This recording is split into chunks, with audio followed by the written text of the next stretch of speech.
Just to explain, the purpose of the clock is not in order to keep myself awake, should there be any soporific speechifying, and nor is it to wake you up. The alarm part of it is not set, but my eyesight is not perfect, and it does give me a chance to see how long people are speaking for, so there's a sort of implicit warning in my reminding you of that. Okay? All right. So to begin. Welcome, everybody. Welcome, members of the public. Really good to see you. First of all, can I have approval from the Council to approve and sign the minutes of the Council meeting held on the 29th of July 2024 as a correct record, please? Okay, I take that as the case.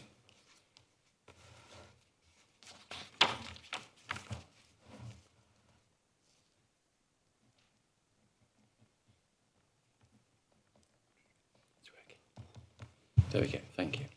Are there any apologies for absence, please? Yes, Chairman, from Councillors Field, Oliver, Proshak and Winter. And I believe Councillor Cooper and Giawan will be joining us remotely. So that's the case, right? Now, the disclosure of interest. Are there any disclosures by members of disclosable pecuniary interests or other registrable interests, non-registrable interests in matters on the agenda, and the nature of any interest and details of any dispensations obtained?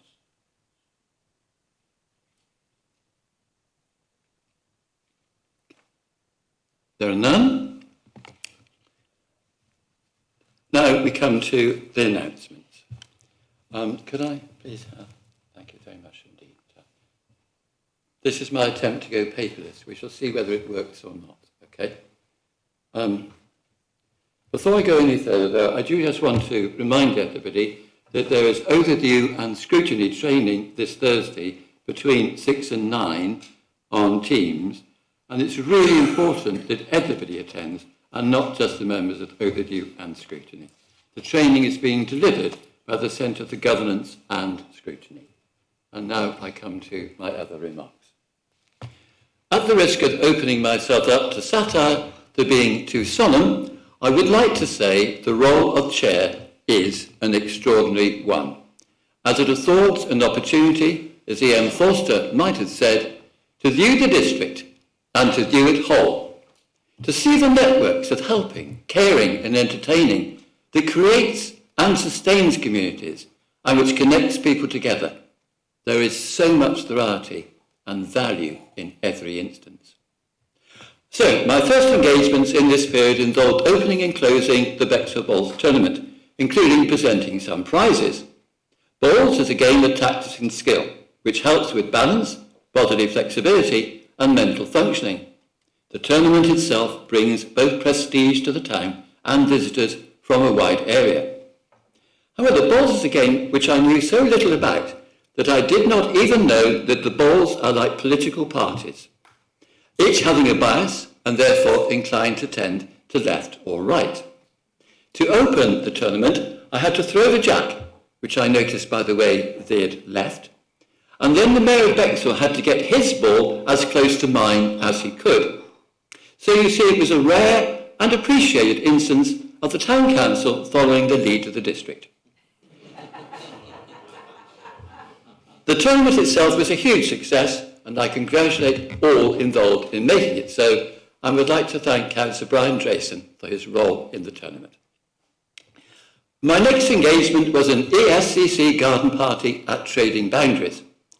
Owing to a road closure, I was forced to take a side road to get there, which was so potholed that my poor Minnie gave me very much a bone shaker ride, so much so that I hit my head on the car's roof.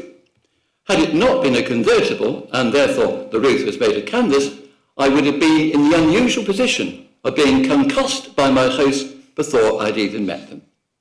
Notwithstanding, it was an extremely well-organised and worthwhile event in which we all learnt about very valuable work done by the County Council in terms of mental health and social care, in partnership with the voluntary sector. On the 9th of August, I wielded a spade to help launch the innovative Beach Garden project, which began as a comment by Councillor Byrne, grew into a full-scale project in the teeming creative brain of ex-Councillor Lynn Langland, and has been helped into fruition with the organising and fundraising abilities of Lindsay White of Community Supporters. The beach garden will be fully accessible and will provide a unique visitor attraction while supporting biodiversity. You can support it financially by paying to have a plank bearing your chosen inscription. Just 3 days later, I represented the district and helped to organise the reception for the judges of the Royal Horticultural Society, coming to evaluate Bexhill. The town has the extraordinary status of being in the finals of Britain in Bloom, alongside only 4 other coastal towns, of which only 2 are on the UK mainland. It is a great credit to the organisers and volunteers in Bexhill in Bloom, as well as to both the district and town councils which support them, that this is so. One of the judges described what he has seen and the organisation of the day as perfect.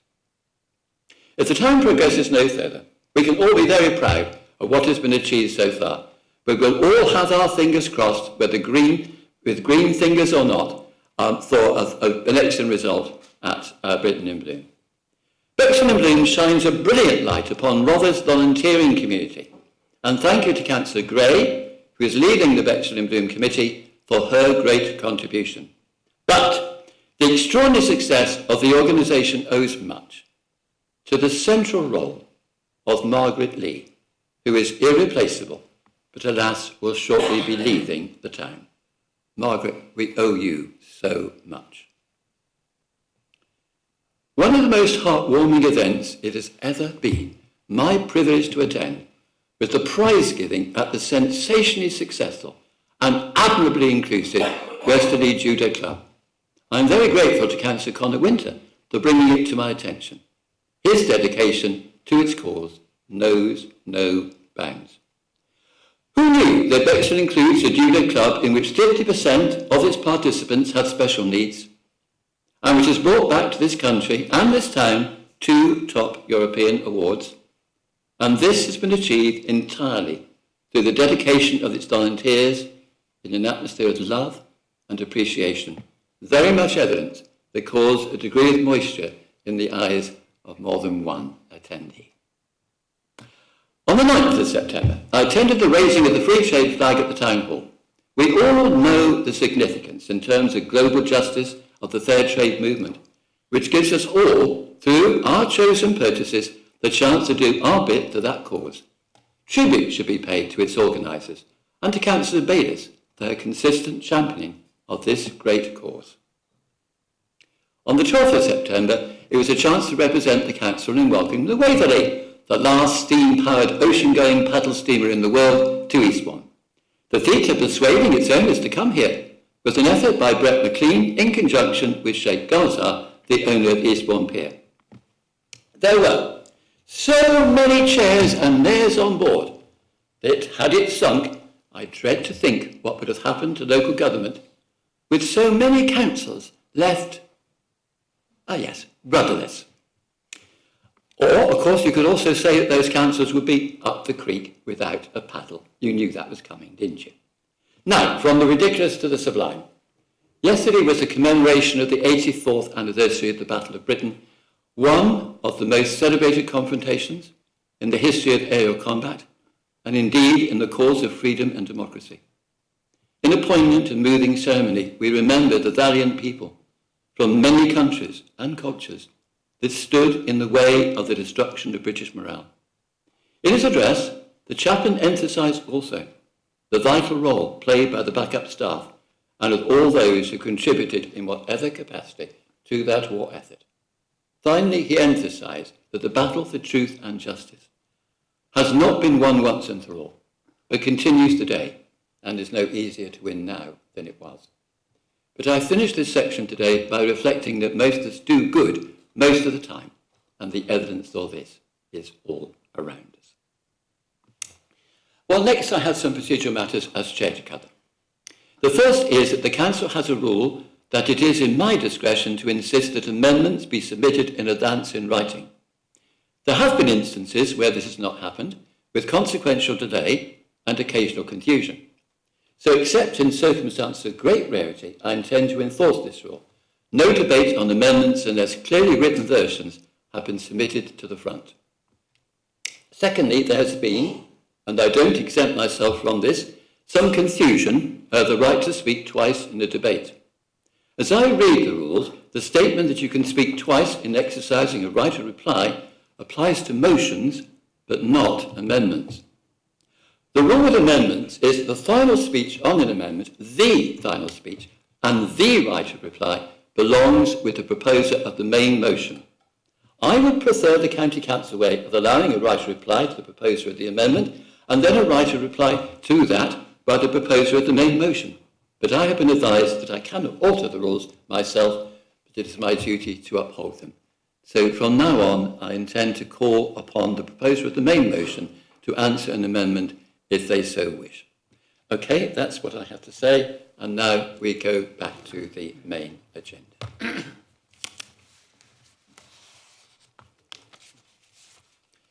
So, first of all, answering questions from members of the public, if any. I believe there are none.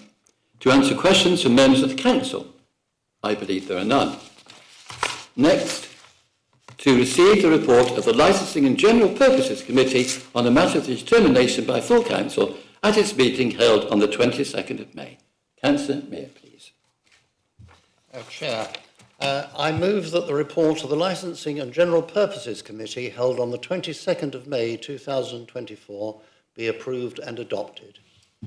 Is there a second of that, please? Yes, there is. That's Thank the you. Thank you. Right, now we come to the reports. The report is LG 24/08, Hackney Carriage and Private Hire Licensing Policy. No, I can see nobody wishing to speak on that. So as the minute has not been reserved for discussion and it has already been moved and seconded, I shall now put the motion to the vote. All those in favour, please. Thank you very much. I think that's unanimous. Okay, now we go to agenda item 8.